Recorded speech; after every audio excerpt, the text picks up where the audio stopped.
మీకు ప్రాచీన జపాన్ అంటే ఇష్టమైతే మీరు సరైన స్థలానికి వచ్చారు.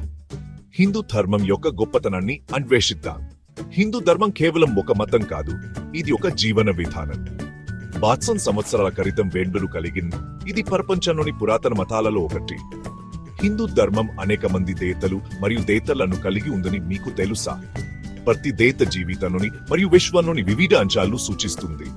వేదాల నుండి ఉపనిషత్తుల వరకు, హిందూ గ్రంథాలు జిగాన్నితులు, తత్వశాస్త్రం నుండి ఖగోళ శాస్త్రం వరకు ప్రతి దానిపైన అవి అంతర్దృష్టులను అందిస్తాయి.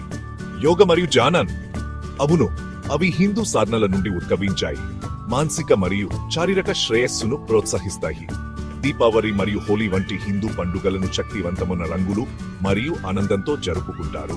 ఇది చీకటిపై వెలుగు యొక్క విజయాన్ని సూచిస్తుంది. మరియు ధర్మం మరియు కర్మ సూత్రాలు, అవి లక్షలాది మందిని వారి దైనందిన జీవితాల్లో మార్గనిర్దేశం చేస్తాయి, నీతి మరియు న్యాయం యొక్క విలువలను నింపుతాయి. కాబట్టి మీరు తదుపరిసారి హిందూ ధర్మం గురించి ఆలోచించినప్పుడు గుర్తుంచుకోండి, ఇది కేవలం ఒక మతం కంటే ఎక్కువ. ఇది జికానన్, సంస్కృతి మరియు ఆధ్యాత్మికత యొక్క శాశ్వతమైన ప్రయాణం. ఓం నమః శివాయ.